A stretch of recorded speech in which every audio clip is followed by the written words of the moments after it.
نحمده ونصلي ونسلم على رسوله الكريم اما بعد فاعوذ بالله من الشیطان الرجیم بسم اللہ الرحمن الرحیم انما یخشی اللہ من عباده العلماء وقال النبی صلی اللہ علیہ وسلم لا یشقى جلیسهم وفی المقام الآخر علماء امتی کا انبیاء بنی اسرائیل۔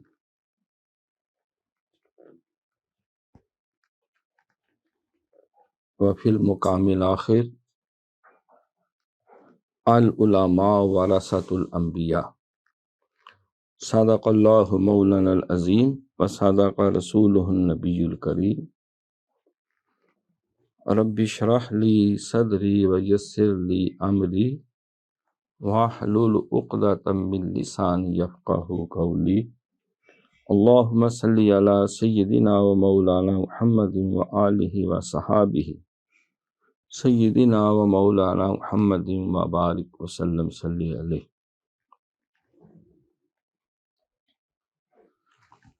حمد و صلوات کے بعد میرے انتہائی قابل صد احترام، قابل قدر، معزز و محترم حاضرین کرام و سامعین نظام و ناظرین کرام،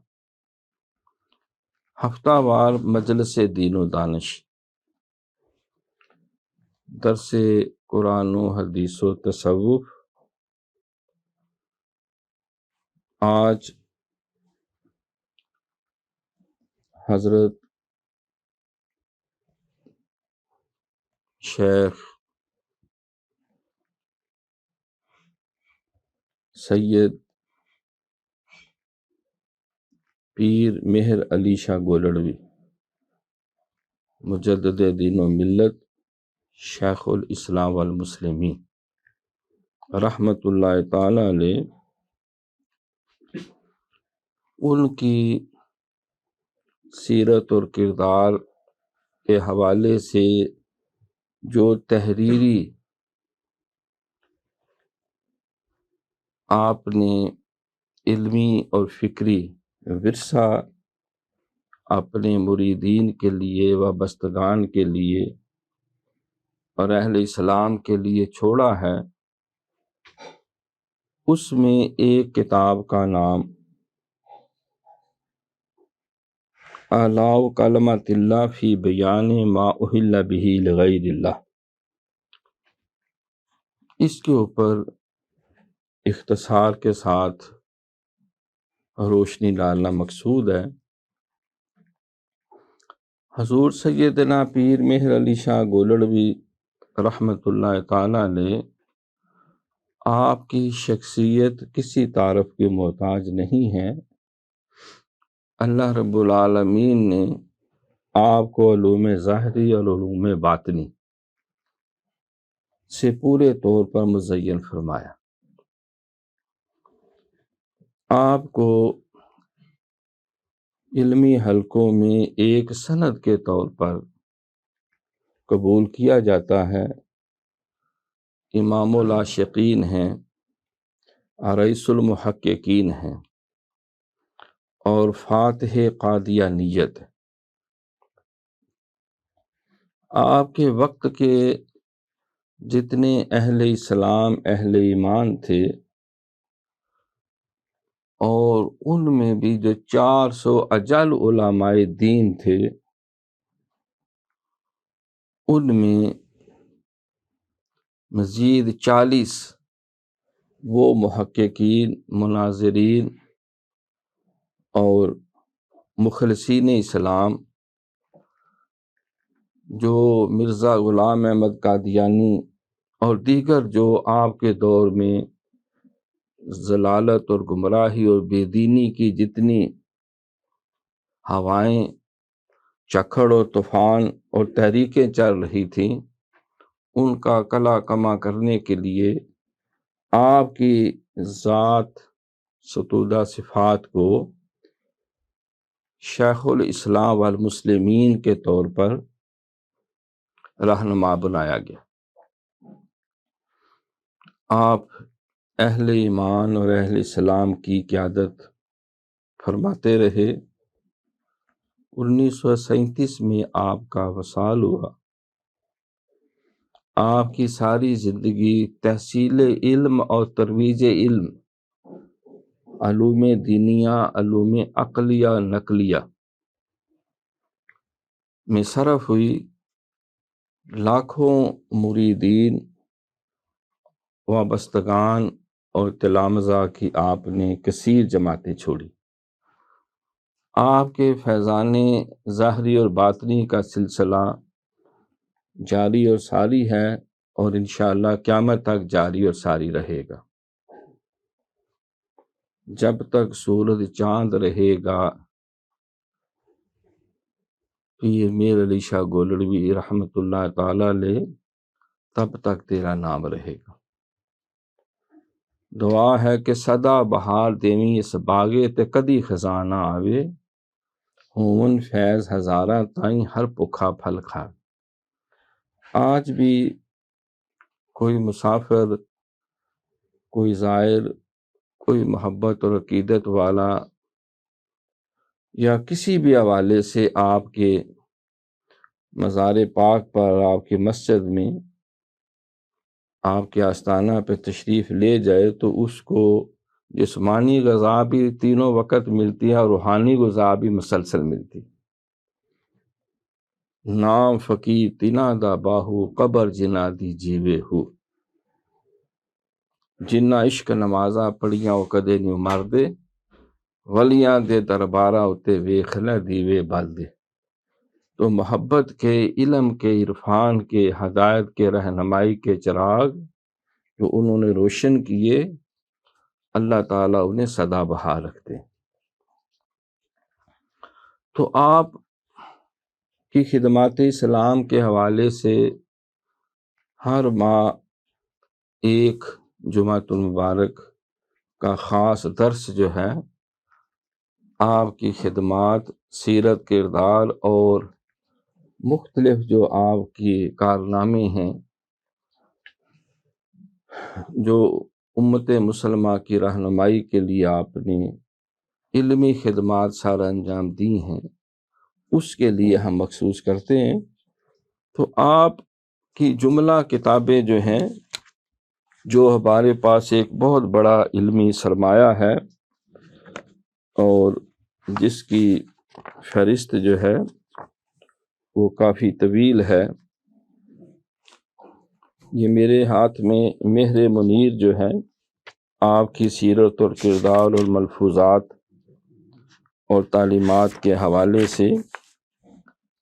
اس سے رہنمائی حاصل کی جاتی ہے۔ تو اس کا ایک پورا 10واں باب جو ہے، وہ آپ کی مختلف کتب جو ہیں ان کے مختلف مدرجات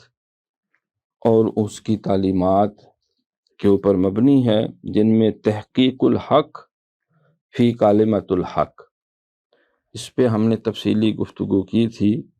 پھر شمس الہدایہ فی اثبات حیات المسیح، تو پہلی کتاب تھی حق بات کی تحقیق کرنا، جو کلمۃ الحق کتاب لکھی گئی تھی، جس میں اسلامی اعتقادات میں اس عقیدہ توحید جو پہلا بنیادی عقیدہ ہے اور کلمہ طیبہ، اس کے کچھ ایسے مفاہیم پیش کیے گئے تھے جو قرآن و سنت کی تعلیمات کے سے متصادم تھے۔ آپ نے اس کا علمی اور فکری نظریاتی محاکمہ کیا اور تحقیق الحق، حق بات کو کھول کے سامنے پیش کیا۔ ایک پھر شمس الہدایہ فی اثبات حیات المسیح، ہدایت کا سورج۔ شمس بازگاہ غلام احمد قادیانی نے ایک کتاب امروہی سے لکھوائی تھی، یا ان کی سورۃ فاتحہ کی تفسیر میں انہوں نے تو آپ نے اس کا علمی اور فکری اور اسلامی تعلیمات کے حوالے سے اور اس کی دیگر کتابوں کا محاکمہ کیا، اور اس کے جواب میں فی اثبات حیات المسیح، حضرت عیسیٰ علیہ السلام زندہ ہیں، جس طرح وہ دنیا سے اٹھائے گئے اسی حالت میں عمر کے اسی حصے میں وہ دنیا میں تشریف لائیں گے۔ جس طرح اصحاب کہف جو ہیں وہ 7 لوگ جو ایک غار میں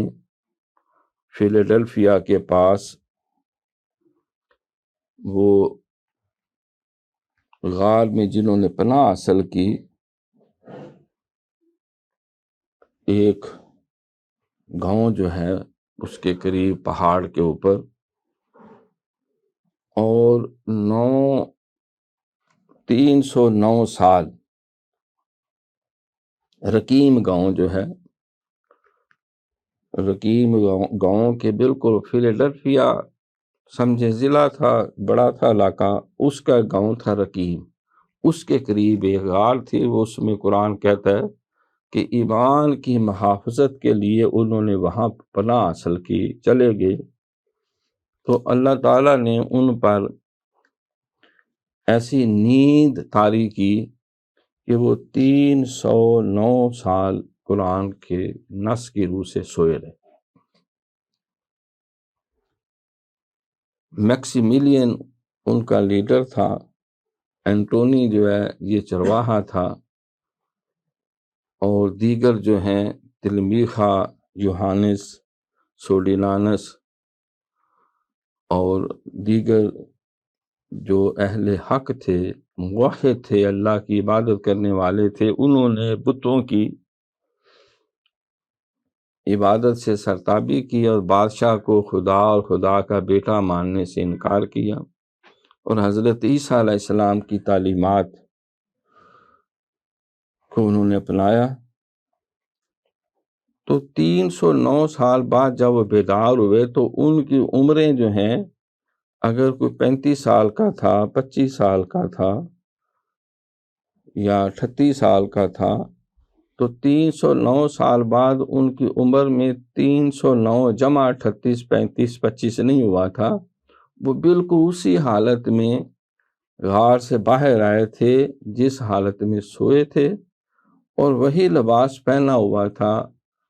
اور اسی دور کے ان کی جیب میں سکے بھی تھے، کرنسی بھی تھی، اور جس کی وجہ سے میکسیملین جو اناج خریدنے کے لیے، روٹیاں لینے کے لیے گئے، اور 300 سال پرانا سکہ جو سونے کا بڑا سائز تھا اور اس کی شکل بھی اور تھی، ایڈریم کی اوپر فوٹو بنی ہوئی تھی اس دور کے حکمران، تو اس سکے کی وجہ سے پھر قاضی تک بات پہنچی اور یہ ڈسکلوز ہوا کہ یہ تو وہی 7 شہدائے رقیم ہیں، وہ شہید تو نہیں ہوئے۔ قرآن کہتا ہے ہم نے ان پہ نیند ایسی طاری کر دی، تو اسی حالت میں عمر کے اسی حصے میں اٹھ گئے۔ یہ تاریخی واقعہ کوئی منہ زبانی بات نہیں ہے، جو پوری دنیا میں بنی اسرائیل میں بالخصوص یہود، نصارہ اور اہل ایمان مسلمان سب اس پہ ایمان اور یقین رکھتے ہیں۔ تو اسی طرح عیسیٰ علیہ السلام جس حالت میں ان ٹچڈ ان میریڈ، جس حالت میں آسمانوں پہ اٹھائے گئے تھے، عمر کی اسی حالت میں، اسی طرح جس طرح اصحاب کہف کے لوگ نکلے تو وہی عمر تھی، اور دنیا 309 سال آگے جا چکی تھی، اور ان کی بیوی ہیلن وہ بھی ان کے غائب ہونے کے تقریباً 25 سال بعد فوت ہو چکی تھی، اور ان کا بیٹا ارکمید جو ہے وہ بھی 100 کچھ سال عمر پا کر، اور ان کا خادم گیلس وہ بھی کوئی سال زندہ رہنے کے بعد سارے اس کے دور کے، اور دقیانوس اس کی بھی شاید ہڈیاں گل سڑ چکی تھیں جو اس وقت شیطان حکمران تھا، اور ایڈریم بھی جو پورے روم کا شہنشاہ تھا، تو وہ اسی عمر کے حصے میں اٹھ گئے۔ تو اہل ایمان اور اہل اسلام کا قرآن اور حدیث کی روشنی میں عقیدہ یہ ہے، وَمَا قَتَلُوهُ وَمَا صَلَبُوهُ وَلَٰكِنْ شُبِّهَ لَهُمْ بَلْ رَفَعَهُ اللَّهُ إِلَيْهِ۔ اللہ کہتا ہے نہ انہوں نے اس کو سولی دی، نہ اس کو قتل کیا، بلکہ اللہ نے ان کو شبہ میں مبتلا کر دیا، انہوں نے اس کی جگہ کسی اور کو تختہ دار پہ چڑھا دیا، اور ہم نے عیسیٰ علیہ السلام کو اپنی طرف اٹھا لیا، اور پھر ہم ان کو بھیجیں گے دنیا میں۔ احادیث میں ہے، لیکن ادھر ادھر کے قصے کہانیوں کے بعد غلام احمد قادیانی نے یہ دعویٰ بھی کیا کہ میں ہی مسیح موعود ہوں۔ جس عیسیٰ علیہ السلام نے لوٹ کے آنا وہ میں ہی ہوں اصل میں، اور بھی کئی دعوے کی، آخر میں نبی ہونے کا کیا۔ تو آپ نے حیات المسیح کے اوپر قرآن و سنت اور تمام صحابہ کرام، اہل بیت اطہار اور اکابرین امت کے اقوال نظریات کو تفصیل سے بیان کیا، اس پہ بھی تفصیلی گفتگو کی گئی تھی۔ پھر ایک آپ کی سیف چشتیائی، سیف چشتیائی جو ہے، اس میں آپ نے چشتیوں کی تلوار لفظی معنی، آپ نے غلام احمد قادیانی نے جو ذلی اور بروزی نبی ہونے کے بعد مجدد اور دیگر کئی ٹائٹل ابتدا میں استعمال کرنے کے بعد بالآخر کہا کہ میں بھی نعوذ باللہ اللہ کا نبی ہوں، تو آپ نے پوری شر و بست کے ساتھ اس کی ساری کتابوں کے ایک ایک حرف کو کھنگال کر آپ نے بھرپور اس کا پوسٹ مارٹم کیا، اور ہر جگہ جہاں جہاں قرآن و سنت اور اکابرین اور اہل ایمان کے عقائد کو اس نے پائمال کرنے کی کوشش کی، تحریفات کی لفظی اور معنوی، آپ نے اس کتاب کا نام ہے سیف چشتیائی۔ سیف چشتیائی کے ہی روشنی میں پھر مظاہر الحق جو ہے، رحمت اللہ کرانوی صاحب جو اس وقت آپ کے سمجھے اس ہراول دستے کے ایک کارکن تھے، انہوں نے پھر پورے تفصیل سے لکھی، اور اس وقت کے سارے عیسائیوں کا زبردست محاکمہ بھی کی۔ تو آپ نے غلام احمد قادیانی کے مقابلے میں جو بہترین تحقیق پیش کی، اس کتاب کا نام ہے سیف چشتیہ۔ پھر جو ہے اعلیٰ کلمۃ اللہ فی بیان ما احل بہ لغیر اللہ،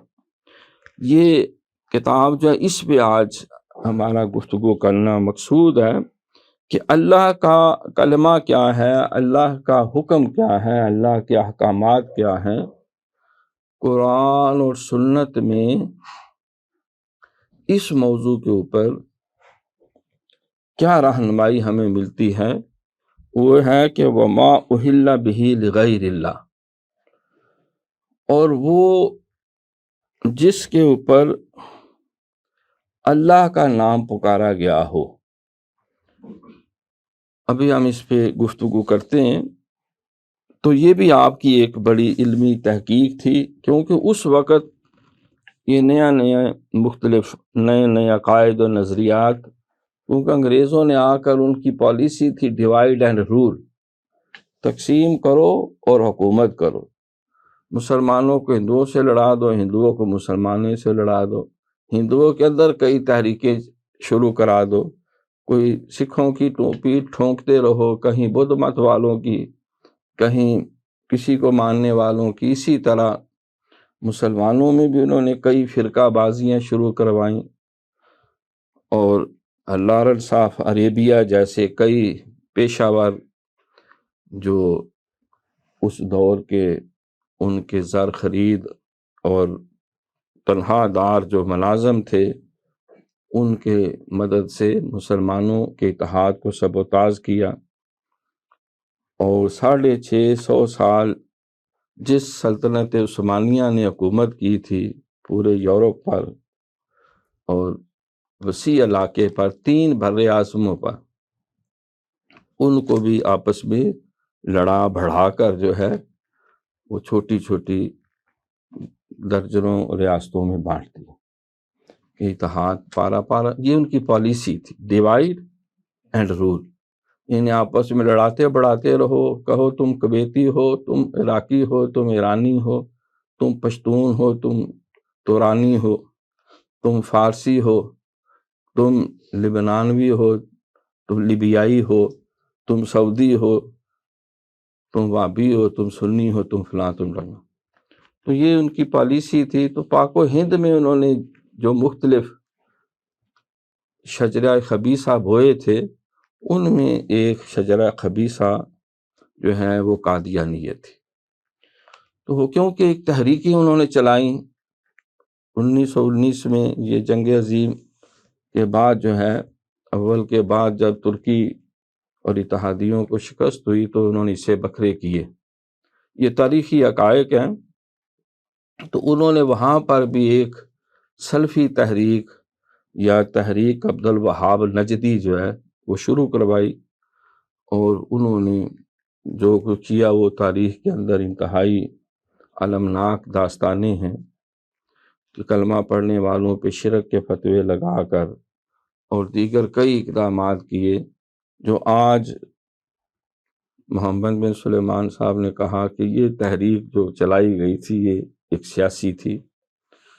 تو انگریز بہادر نے تو اس کے اثرات ہندوستان میں بھی آئے، تو یہاں بھی اس نجدی تحریک کے اثرات بد کی وجہ سے کلمہ پڑھنے والے مسلمانوں پہ شرک کے فتوے لگنے شروع ہو گئے۔ نعوذ باللہ فلاں اولیاء جو ہیں وہ بھی نعوذ باللہ مشرک تھے،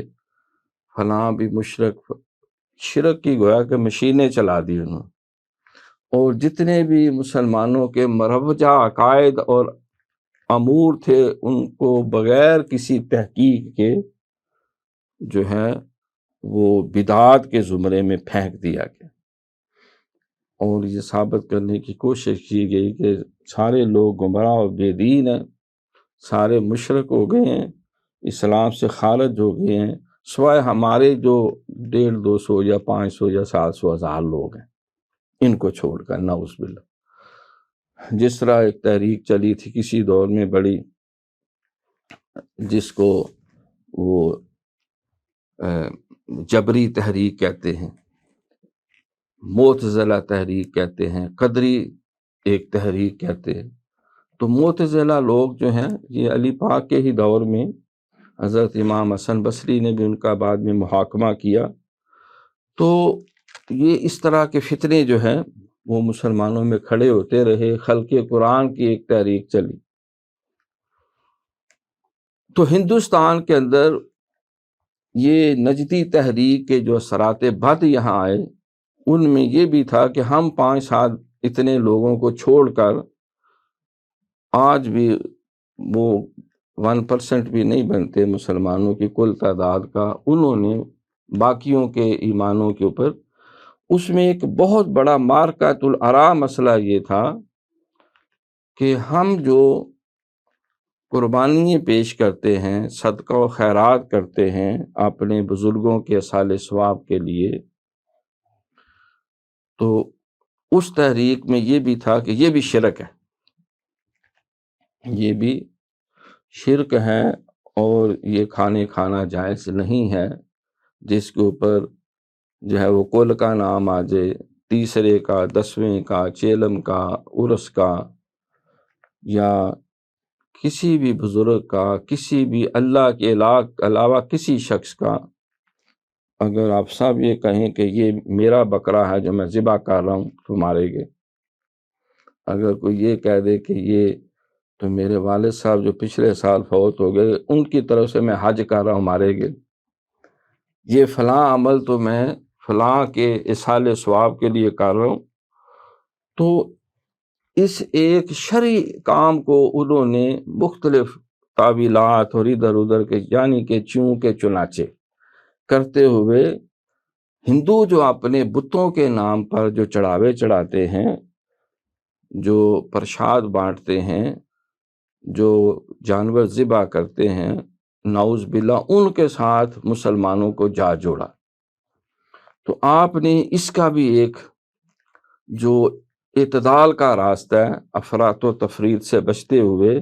جو اصل اسلامی عقائد ہیں اس کی روشنی میں آپ نے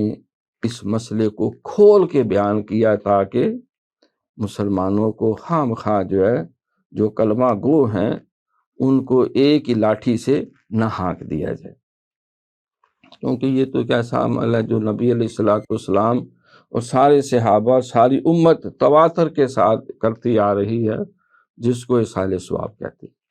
تو اس کتاب میں بنیادی یہ مسئلہ ہے، ہم اس پہ تھوڑی سی گفتگو بھی کریں گے۔ اور ایک آپ کی الفتوحات الصمدیہ، یہ آپ کی کتاب پھر ایک تصفیہ بین سنی و شیعہ، کیونکہ یہ شیعہ سنی یہ بھی ایک سیاسی تحریک سے بعد میں مذہبی تحریکیں بن گئیں، تو پھر آپ کی ایک فتاوی مہریہ، آپ نے مختلف جو امت کو درپیش مسائل تھے ان کے اوپر ایک قرآن و سنت کی روشنی میں جو فتوے دیے، جو فیصلے کیے، تو وہ بھی بہت بڑی ضخیم کتب اس پہ ابھی ساری وہ منصہ شہود میں نہیں آئیں، تحریری طور پر پیشری ہوئی۔ پھر ہدیۃ رسول ہے، دیگر آپ کی سینکڑوں کتب ہیں، رسائل ہیں، آپ کے اشعار کی بھی، نعتوں کی بھی کتابیں ہیں۔ عام طور پہ یہی سمجھا جاتا ہے کہ آپ نے ایک نعت شریف لکھی ہوئی ہے کہ اج سکھ متراں دی ودیری ہے کیوں دلڑی اداس کنیری ہے، لو لو وچ شو چنگیری ہے اج نینا لائیاں کیوں جڑی، اس صورت نو میں جان آکھاں کہ جانے جہان آکھاں، سچ آکھاں تے رب دی میں شان آکھاں جس شان تو شانہ سب، مکھ چن بدر شاشانی ہے متھے چمک دی لاٹ الرانی ہے، کالی زلف تے اکھ مستانی ہے مکھ منہ رکھیاں ہیں مد بھری۔ پھر آگے سبحان اللہ ما اجمالا کا ما حسانہ کا ما اکمالا کا، کتھے مہر علی کتھے تیری ثنا، ایک گستاخ اکھیں کتھے جاڑی۔ بس انہوں نے ایک نعت لکھی اس وجہ سے مشہور ہے، اور وہاں لنگر مل جاتا ہے 3 وقت، اور آل رسول ہیں، حسنی حسینی سید ہے، اور شیخ عبد القادر جیلانی کے خانوادے ہیں آل اولاد سے۔ حالانکہ آپ کے جو علمی اور تحقیقی وہ سینکڑوں کتب اور رسائل اور تعلیمات اور فتاوی جات جو ساری امت کو متحد اور منظم رکھنے کے لیے جو کام حضور غوث اعظم نے اپنے دور میں کیا، وہی کام آپ نے اپنی حیات طیبہ میں امت مسلمہ کو جوڑنے کے لیے کیا اور قرآن و سنت کے مطابق رہنمائی دینے کے لیے کیا۔ تو اس اعتبار سے آپ کی کتابوں کا تو اعلاء کلمۃ اللہ فی بیان ما احل بہ لغیر اللہ، یہ 1904 اور 5 کے درمیان یہ تکمیل پذیر ہوئی اور یہ کتاب چھپی، یعنی 1322 ہجری بمطابق 1904 اور 5 عیسوی۔ تو اس کی وجہ تالیف جو بیان کی گئی ہے وہ میں نے اشارتاً عرض کیا کہ حضرت رحمت اللہ علیہ نے وجہ تالیف صریحاً اس کتاب کے خطبہ میں بیان فرمائی ہے، یعنی آپ نے جو ابتداء میں ایک مقدمہ ہوتا ہے ابتداء میں جس میں اس کتاب کو لکھنے کی غرض و غایت بیان کی جاتی ہے، میں کیوں یہ لکھی، دیکھو نا کشف المحجوب شریف ہے تو حضرت داتا گنج بخش علی اجمیری انہوں نے پہلے وجہ بیان کی کہ مجھ سے مختلف لوگوں نے سوالات پوچھے تھے، تو ان سوالوں کا جواب دینے کے لیے میں یہ ساری باتیں تحریر کر۔ اسی طرح مجدد پاک کے 536 کم و بیش مکتوبات شریف ہیں، وہ بھی لوگ آپ کو خط لکھتے پھر اس کا جواب دیتے، یا اپنے مریدین و بستگان یا حکمرانوں کی تربیت ہدایت و رہنمائی کے لیے آپ اس وقت خط لکھنے کا مکتوب لکھنے کا رواج تھا، یہ ٹیلی فون اور یہ انٹرنیٹ اور اس طرح کی سہولتیں نہیں تھیں۔ تو آپ کے دور میں جو ہے وہ استفتاء ہوتا تھا، فتویٰ طلب کیا جاتا تھا، سوالات بنا کے پوچھے جاتے تھے۔ Extreme of every thing is bad, کسی شے کی بھی زیادتی وہ نامناسب ہے۔ سرکار نے فرمایا کہ خیر الامور اوسطها، بہتر کام وہ ہوتے ہیں جو میانہ روی پہ مبنی، جو اعتدال پر ہوں۔ دین محمدی اعتدال کا نام ہے۔ یہودیوں نے نبیوں کو قتل کیا، شہید کیا، اور عیسائیوں نے بت بنا کے پوجا پاٹ شروع کر دی، مجسمے بنا لیے، خدا کا بیٹا بنا لیا۔ آپ نے اس کے درمیان رکھا، انبیاء کی عزت، احترام، قدر اور منزلت اور ان کی سیرت اور کردار سے رہنمائی، یہ بھی ضروری ہے۔ اور ان کو خدائی مسند پہ بٹھا دینا اور اللہ کو چھوڑ کر ان کی پوجا پاٹ شروع کر دینا، یہ بھی 100% غلط۔ تو آپ نے وہ اعتدال کا راستہ دیا۔ یہودیوں نے نبیوں کو قتل اور شہید اور فتوے پڑھا، بہت کچھ ان کے خلاف لکھا، اور اس کے مقابلے میں جب نصارہ اٹھے تو انہوں نے انبیاء کی محبت اور عقیدت میں انہیں خدائی مسند پہ بٹھا کر ان کو خدا اور خدا کا بیٹا، قرآن میں واضح فرمایا کہ لقد کفر الذین قالوا ان اللہ المسیح ابن مریم، کفر کیا ان لوگوں نے جو یہ کہتے پھرتے ہیں کہ اللہ تو عیسیٰ بن مریم ہے، نعوذ باللہ۔ تو سرکار نے اعتدال کا راستہ دیا جو اصل تعلیمات۔ تو تاجدار گولڑا شریف سیدنا پیر میر علی شاہ گولڑوی رحمۃ اللہ تعالی علیہ، شیخ الاسلام والمسلمین، امام العاشقین، تو آپ بھی نقیب تھے اتحاد امت کے۔ آپ نے دونوں گروہوں کو کہا کہ آپ انتہاؤں کو چھوڑیں، تعصبات کی عین کے پھینک دیں، جو قرآن و سنت کے اندر اور ہمارے سارے اکابرین، ان کی کوئی کتابیں کوئی ہوا میں نہیں اڑ گئیں، ساری لکھی ہوئی ہیں، اور اہل ایمان رہے اہل اسلام کا مسلسل ایک عمل چلتا آ رہا ہے، تو اس کو پیش نظر رکھیں اور ایسی بات نہ کریں جس سے کلمہ پڑھنے والوں کو جو ہے وہ خام خواہ جائے کی لاٹھی سے ہانک کر ان کے اوپر شرک کے فتوے لگا دیے جائیں۔ تو آپ نے یہ اولیاء کرام بزرگان دین کے نام پہ جو نظر مانی جاتی ہے اور ان کے ایصال ثواب کے لیے جو ہے ان کو تحفہ پیش کیا جاتا ہے، تو اس کے اوپر کیونکہ بہت سارے سخت فتوے تھے، یہ اس نے 11ویں شیو کا ختم دلوایا، یہ بھی حرام ہے۔ اس نے جو ہے حضرت علی پاک کے ایصال ثواب کے لیے جانور ذبح کیا، یہ بھی حرام ہے۔ اس نے نبی علیہ الصلوۃ والسلام کے لیے کیا، تو اس طرح کا جو ہے اس نے اپنے دادے کے ایصال ثواب کے لیے جو کھانا بنایا ہے، نعوذ باللہ۔ تو اس طرح کے فتویٰ بازیاں بہت زیادہ تھیں، لہٰذا اس موضوع پہ آپ جیسے محقق اور آپ جیسے مدبر اور آپ جیسے حکیم الامت اور آپ جیسے مخلص ترین اور عالم اجل جو علوم عقلیہ اور نقلیہ میں ایک اتھارٹی تھے، اور ان کی خدمات کو اب 1937 سے اب تک کتنے سال ہو گئے تشریف لے، آج ان کی عظمتوں کو سارے سلام کرتے ہیں، اور ان کے مشن کے امین بن کر تمام اہل اسلام جو ہیں فرقوں سے قطع نظر، وہ کسی بھی گروہ سے تعلق ہو، ان کا مشن جو ہے ختم نبوت کا، اس کے لیے اپنی جانیں قربان کرنے کے لیے تیار ہیں، اور وہ ہر طرح کی کاوش بجا لاتے۔ تو آپ نے اسی طرح یہ اس مسئلے پہ آپ سے سوالات پوچھے گئے تو آپ نے جواب دیا۔ تو یہ کتاب یا رسالہ آپ نے بنیادی طور پہ فارسی میں لکھا تھا تاکہ پختون لوگ اور ایران اور ادھر کے رہنے والے جو ہیں افغانستان کے، وہ بھی استفادہ کریں، اور فارسی کیونکہ ایک عام زبان تھی، دفتری زبان تھی، سارے مسلمان جو ہے وہ فارسی پڑھتے تھے، سیکھتے تھے، سمجھتے تھے، جانتے تھے۔ تو اس کو ایک جس طرح آج کل کوئی پنجابی کے بجائے اردو میں کتاب لکھے، تو اردو سارے ملک میں سمجھی جاتی ہے، پنجابی میں کوئی لکھے یا پشتو میں لکھے یا سندھی میں یا بلوچی میں، تو وہ صرف اس علاقے کے لوگ سمجھ سکتے۔ تو فارسی سب کو آتی تھی، ہندوؤں کو بھی، مسلمانوں کو بھی، اور ہر صوبے کے جتنے بھی پڑھے لکھے لوگ تھے، کیونکہ یہ کمپلسری سبجیکٹ، سیکنڈ لینگویج جو ہے، جس طرح ہمیں انگریزی پڑھاتے ہیں یا بعض جگہ پہ اردو پڑھائی جاتی ہے، تو وہاں جو ہے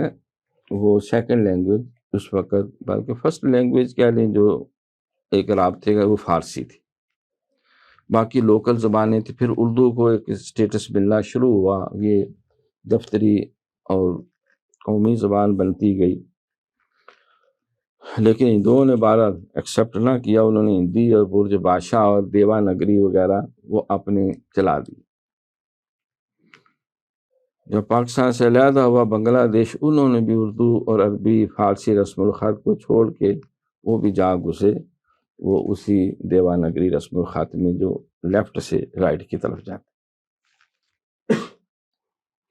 تو وہ بنگلہ جو ہے بنگالی وہ بھی اسی طرف چلی گئی۔ تو آپ نے فارسی میں لکھی تاکہ ہر کوئی اس سے صحیح طرح استفادہ کر سکے، کیونکہ ایک علمی تحقیق تھی لہٰذا، لیکن اس کا اردو ترجمہ جو ہے آپ کے اکلوتے صاحبزادے، وہ آپ کے جانشین حضور قبلہ عالم جو ہے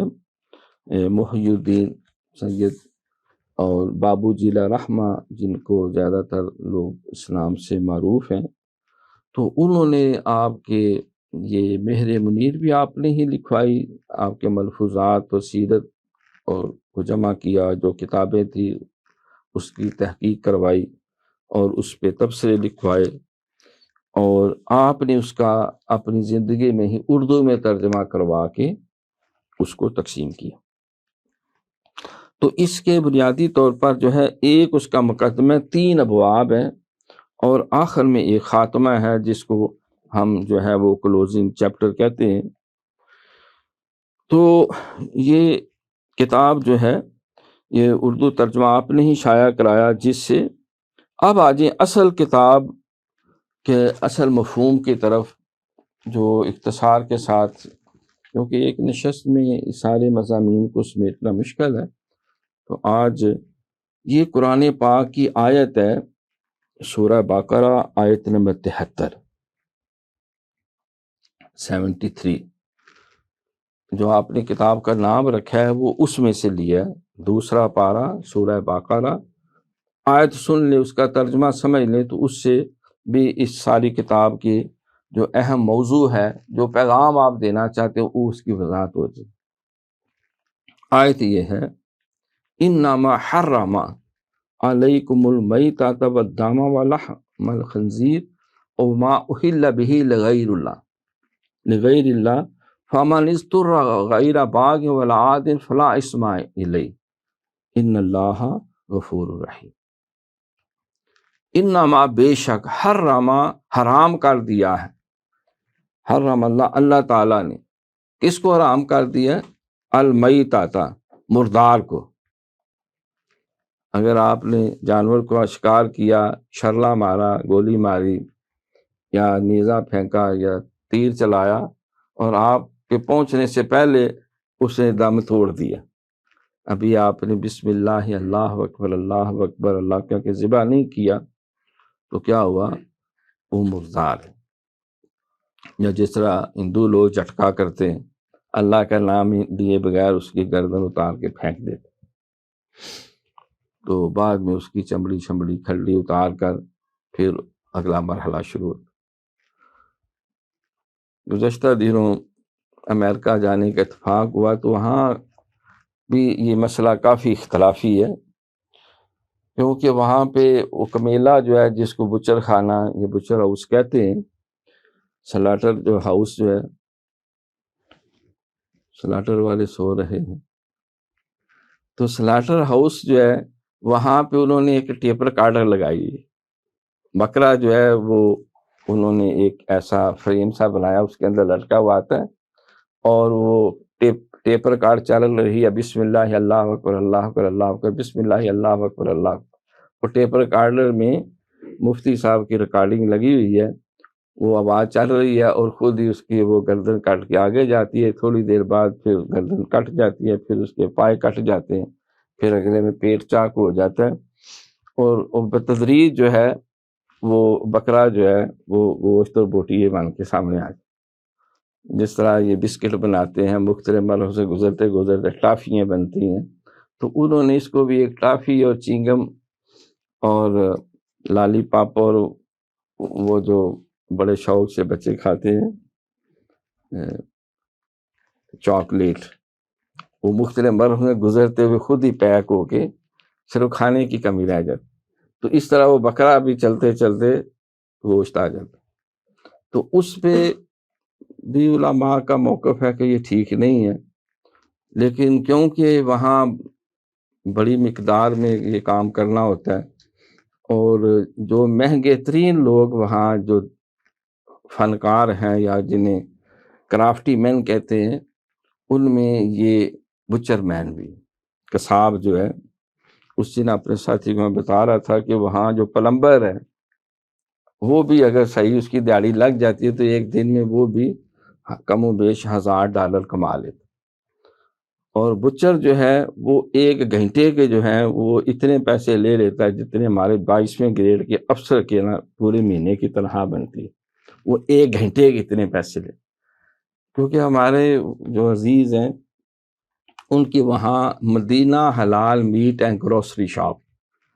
تو انہوں نے وہ اس کی خدمات لی ہوئی ہیں۔ وہ کہتے ہیں ہم بس وہ صرف دکھانے کے لیے گورنمنٹ کو کہ رجسٹرڈ بچر ہے، اس نے 1 ہفتے کا کورس کیا ہوا ہے جانور ذبح کرنے کا نا، تو وہ ہم نے کو سال لگانا ہوتا ہے، تو ہم نے وہ نظر بٹو کے لیے رکھا ہوا ہے، جس طرح یہ میڈیکل سٹوروں کے اوپر جو ہے وہ ایک لائسنس لگا ہوتا ہے، وہ جس نے وہ بی فارمیسی کی اللہ جانے وہ چیچا وطنی ہے یا کہاں ہے، لیکن وہ اسلام آباد میں اس کے نام سے میڈیکل سٹور اور فارمیسیاں چلتی۔ اسی طرح وکلاء بھی اور ڈاکٹر بھی جو ہیں وہ اپنا کام چلاتے ہیں، پرائیویٹ ادارے بھی PhD لوگ جو ہیں جو ادھر ادھر ہیں ان کی لے کے اپنی افیلیشنیں،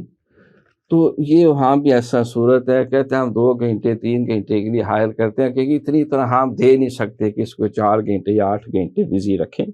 تو پھر سارے مہینے کی تنخواہ یہی لے جائیں جتنی بچت ہوتی ہے ہماری، اس لیے وہ تھوڑی دیر آتا ہے کچھ کام شام کیا، باقی پھر ہم چھریاں بگدے شگدے چلا کے کام چلا لیتے۔ تو وہ کہتے ہیں ہم نے حلال میٹ اس لیے لکھا ہے کہ ہم باقاعدہ جو ہے ایک بندہ ہوتا ہے جو باقاعدہ وہ بسم اللہ اللہ اکبر اللہ اکبر کہہ کے چھری پھیرتا، کہتے بعد لکھا ہوا تو ہے لیکن چھری نہیں پھرواتے، وہ ٹیپر کارڈ سے کام چلاتے۔ تو حلال میٹ جو ہے جو شرعی ضرورت، تو اگر اس کے بغیر کوئی جانور کڑیچو ہو گیا، اس نے آخری سانس لے لیا، تو وہ اس کو کہتے ہیں میتہ تھا، مردار۔ تو شریعت محمدی میں کوئی اونٹ مار گئے، کوئی گائے پہاڑ سے گر کے مر گئی، یا کوئی لڑتے ہوئے کسی جانور نے سینگ مار کے کسی کو مار دیا، یا کوئی چھت سے گر گیا،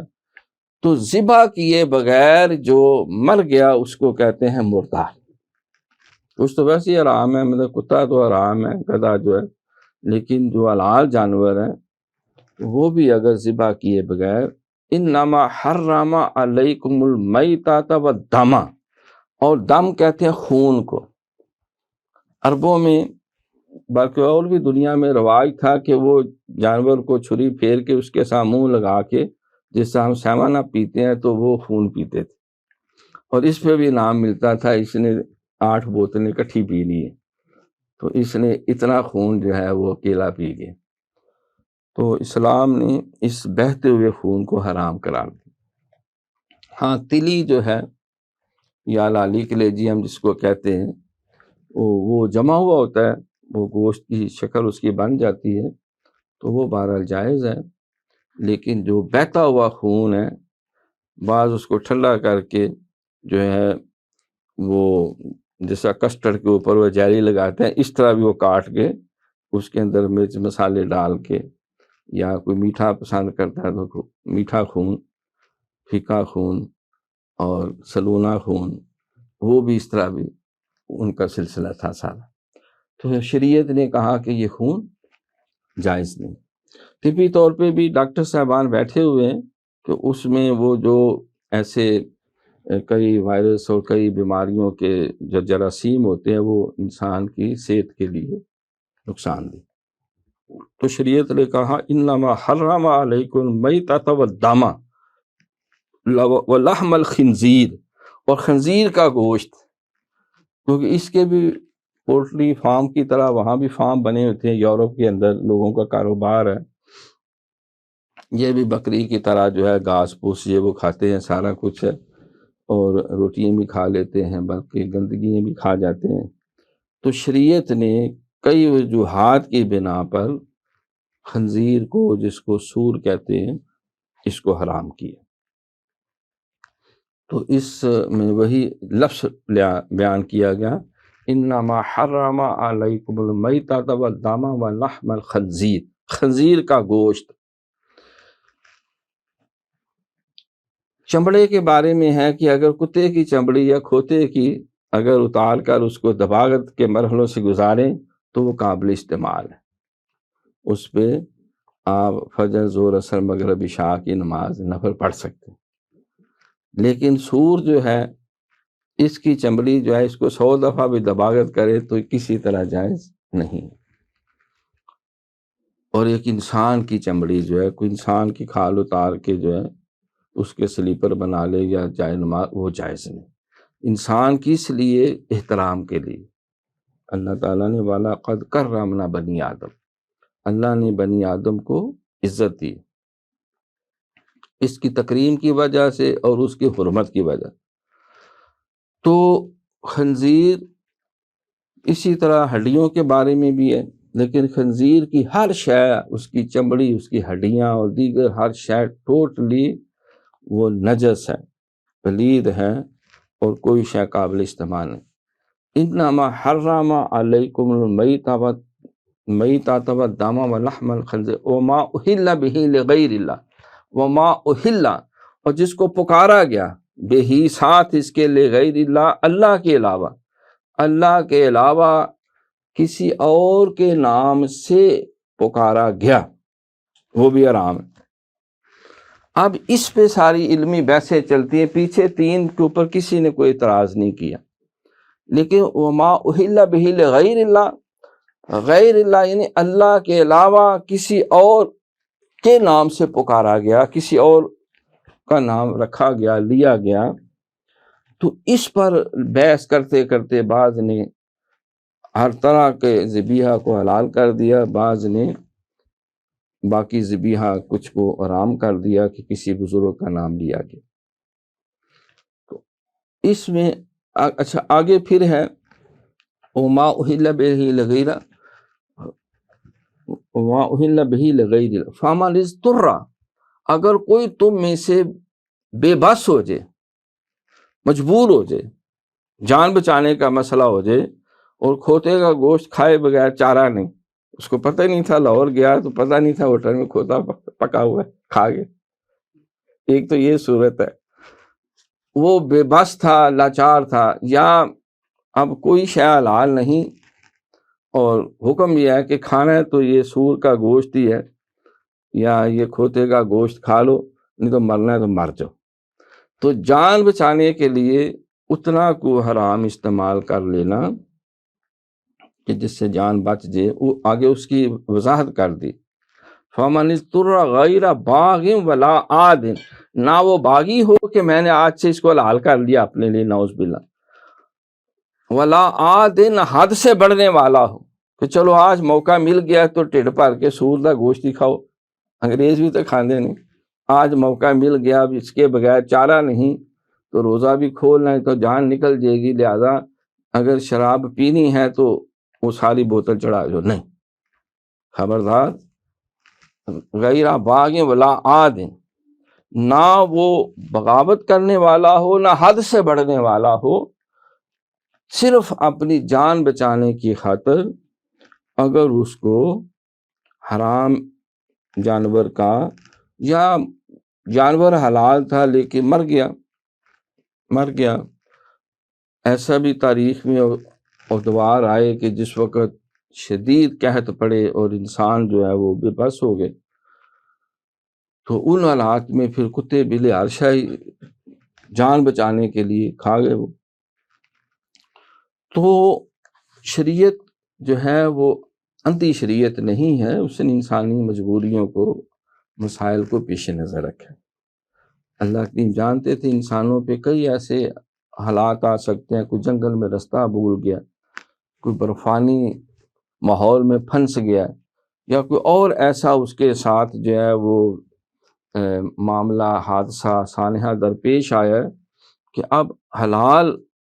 چیز کا ڈھونڈ لیا کرنا اس کے لیے ممکن نہیں رہا اور اس کی جان لبوں پہ آ گئی ہے، تو شریعت نے اس طرح جو ہے وہ کفر یا کلمہ کہنے کی بھی یہاں تک بھی گنجائش رکھ دی کہ جان بچانے کے لیے اگر کوئی دل میں ایسا اس کا عقیدہ نہ ہو اور نہ اس پہ ایمان و یقین ہو تو وہ ہنومان کی جے کا نعرہ مار دیتا ہے جان بچانے کے لیے، تو شریعت نے اس کی گنجائش رکھی۔ تو فطرت کے ساتھ ہے۔ اسی طرح سخت بھوک لگی ہو تو حکم ہے پہلے ٹھڈ پوجا پھر کام دوجا، پہلے روٹی کھلا لو، نہیں تو نماز میں بھی دھیان جو ہے وہ لنگر میں چلا جائے۔ سخت نیند آئی ہے تو پہلے تھوڑی نیند پوری کروا لو پھر نماز پڑھاؤ، نہیں تو نماز میں اونگ آنگ کے وہ پڑھنا کچھ ہے پڑھ کچھ جائے۔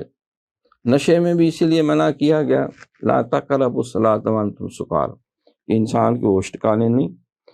تو یہ ساتھ کہہ رہے فمن اضطر غیر باغ ولا عاد فلا اثم علیہ، پھر اس پہ کوئی گناہ نہیں۔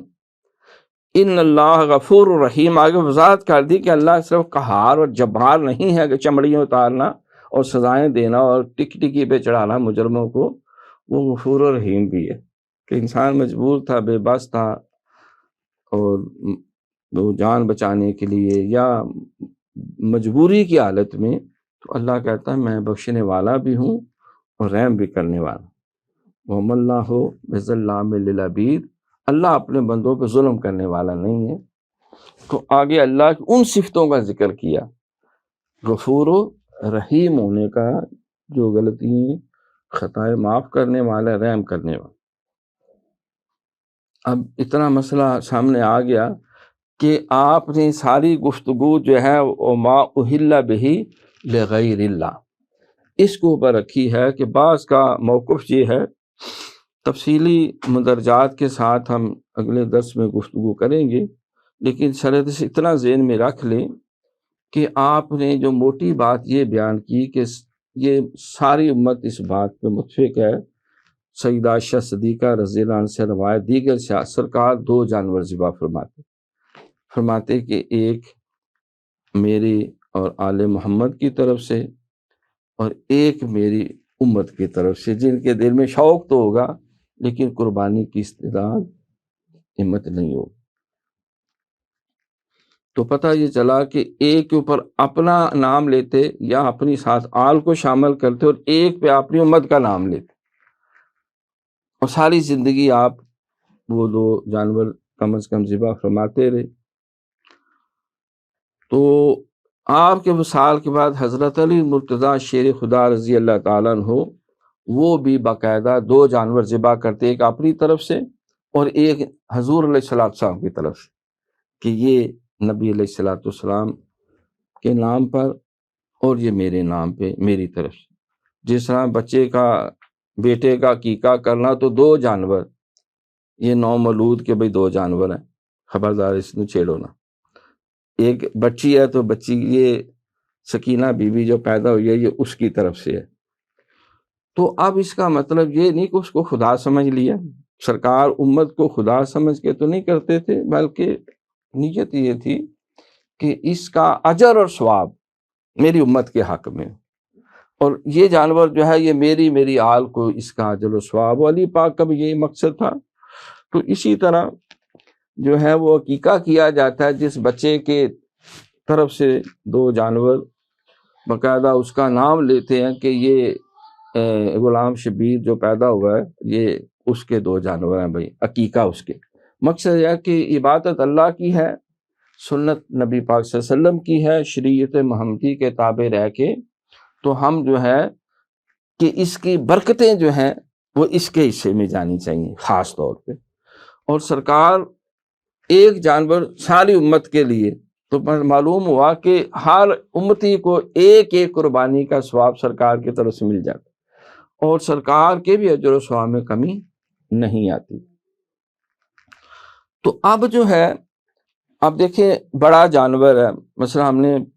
پچھلے سالوں میں ایک جانور بڑا ذبح کیا، گائے، اب ظاہر ہے 7 اس میں حصے ہوتے ہیں، نام تو رکھنا پڑا۔ یہ نبی پاک صلی اللہ علیہ وسلم کی طرف سے، یہ صدیق اکبر کی طرف سے، یہ فاروق اعظم کی طرف، یہ عثمان غنی کی طرف سے، یہ حضرت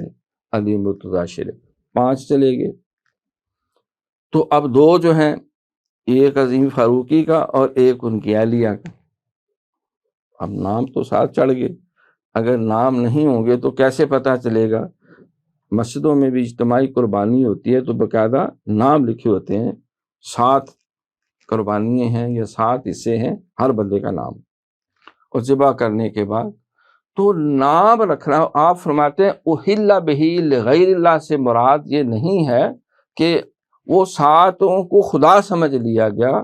بلکہ احل بہ لغیر اللہ کا مطلب ذبح کرتے وقت کہا جاتا ہے بسم اللہ، اللہ اکبر، اللہ اکبر، اللہ اکبر۔ ذبح کے وقت اللہ کے نام سے ذبح کرنا، یہ نہیں ہے کہ بسم لات و منات و حبل و عزا، بسم غلام شبیر غوث اعظم فلاں فلاں فلاں، نعوذ باللہ، یہ شرک ہے۔ آپ نے یہ سمجھایا کہ احل بہ لغیر اللہ کا مطلب ہے ذبیحہ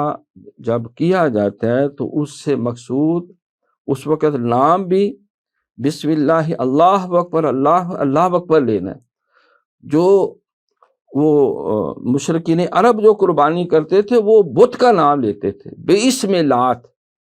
باسم حبل، باسم عزا، باسم یغوث، باسم ود۔ وہ لات، منات، حبل، عزا، یغوث، ود، وہ اپنے بتوں کا نام لے کر ان کا نام کے ساتھ ذبح کرتے تھے، اس کی جان نکالتے تھے۔ تو احل بہ لغیر اللہ کا آپ فرماتے ہیں مطلب ہے کہ اللہ کے نام پہ اس کی جان نکالنا، اللہ کا نام لے کے ذبح کرنا، اور اس سے مقصود اللہ کی عبادت ہے، قربانی سے مقصود اللہ کی عبادت ہے۔ ہم نے جو حج بدل کیا ہے وہ اللہ کی رضا حاصل کرنا ہے۔ ہم نے کسی کی طرف سے اگر روزے رکھے ہیں تو اللہ کی عبادت کی اور اس کے حکم کی تعمیل ہے۔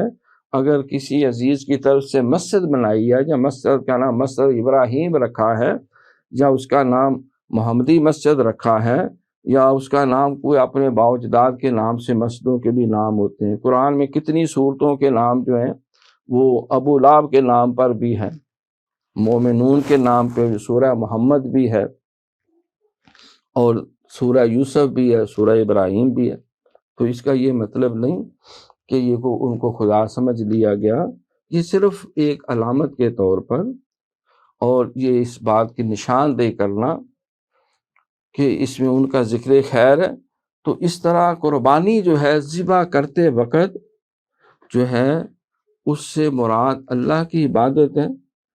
اللہ کی رضا ہے، اور اللہ کی بارگاہ سے جو اجر و ثواب ملتا ہے، نیت یہ ہے کہ یہ اجر و ثواب ہماری طرف سے ہے، اللہ ہدیۃً تحفۃً سرکار کو پیش، آپ کے خلفائے راشدین کے لیے، امام علی مقام کے لیے، میرے دادے کے لیے، میری نانی کے لیے۔ بلکہ سرکار تو ایک اسپیشل جانور ذبح کرتے تھے کہ یہ سیدہ صدیقہ رضی اللہ عنہ پردہ کر چکی ہے، ان کی سہیلیوں کے لیے، ان کے عزیز و اقارب کے لیے، اور آپ وہ خود بھی استعمال کرتے تھے اور سارے صحابہ بھی استعمال کرتے تھے۔ تو آپ نے یہ علمی مغالطہ جو ہے اس میں وہ چیزیں جو ہندوؤں سے تشبیہ رکھتی ہیں اس کی بھی نشاندہی کی کہ اس سے بچنا ضروری ہے، کہ اس سے مراد ان کو خدا نہ سمجھا جائے اور نہ ان کی عبادت مقصود ہو، مقصود اللہ کی عبادت ہے، اللہ کی رضا ہے، اس سے جو اجر اور ثواب ہے وہ ان کو پیش کرنا تاکہ ان کے درجات بلند ہوں۔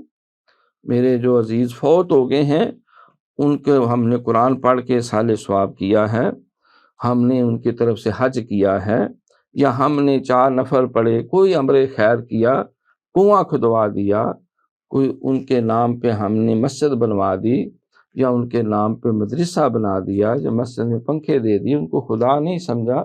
بلکہ وہ اللہ کی رضا کے لیے کیا، اور نیت یہ ہے کہ اس کا اجر ثواب اللہ تعالیٰ ان کے حق میں قبول فرمائے، پڑھ کے اس کا ثواب اس کو بھیجا جائے تو اللہ اس کلمے کی برکت سے اس کی بخشش فرماتا۔ تو یہ اصال ثواب کا مسئلہ امت مسلمہ کے اندر یہ ایک مستند مسئلہ ہے۔ آپ نے جو علمی دلائل و گفتگو اس کے اندر فرمائی ہے اس پوری کتاب میں، انشاءاللہ ہم اگلے درس میں وہ نمبر وار کر کے اس پہ بھی گفتگو کریں گے۔ اللہ سے دعا ہے کہ اللہ کریم ہمیں یہ مسائل سمجھنے سے بہرہ یاب ہونے اور افراط و تفرید سے بچتے ہوئے